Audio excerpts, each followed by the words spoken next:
வணக்கம். நான் இன்னைக்கு உங்களுக்கு சொல்ல போகிறது என்னன்னாக்க, அபிராமி அந்தாதியை பற்றி. அந்தம் என்றால் முடிவு, ஆதி என்றால் ஆரம்பம். இந்த செய்யுள்ளையே என்னன்னாக்க, முடிவான வார்த்தை தான் ஆரம்பத்திலேயும் வரும், அந்தம்தான் ஆதியாக வரும். அந்தாதி, அபிராமி அந்தாதி. அபிராமி தான் ஆரம்பமும் முடிவுங்கிறதே இதோட தலைப்பிலேருந்து பார்த்தா நமக்கு தெரிய வருது. இதை இயற்றியவர் அபிராமி பட்டர். அபிராமி பட்டருங்கிறவர் பல இன்னல்களில் இருக்கும்போது இந்த செய்யுளை தன்னால் இயற்றி அப்படியே பாடிக்கொண்டிருந்தாராம்.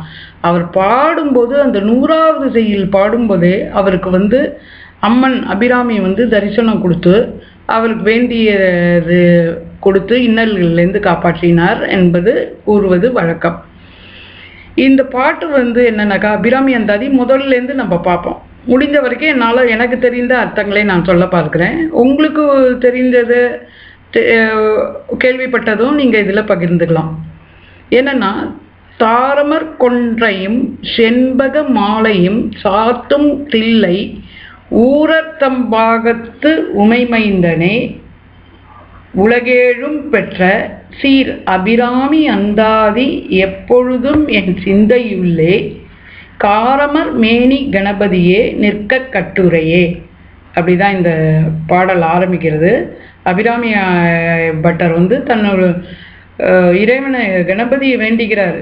எப்பொழுதும் என் சிந்தையுள்ளே இந்த அபிராமி அந்தாதி நிற்குமாறு அருள்புரி அப்படின்னு வேண்டிக்கிறார். அதே அருள்புரின்னு நாம் வேண்டிக் கொண்டு இந்த பாடல் 100 மனனம் செய்ய முடிந்தால் மனனம் செய்வோம், இல்லாவிட்டால் பார்த்தாவது படித்து இதன் பெருமையையும் பார்த்து நாம் பலனையும் அனுபவிப்போம். மீண்டும் சொல்றேன், தாரமர் கொன்றையும் செண்பக மாலையும் சாத்தும் தில்லை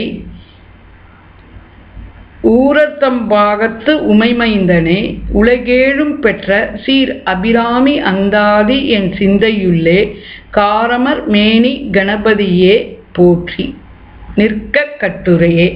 காரமர் மேனி கணபதியே நிற்க கட்டுரையே. நன்றி.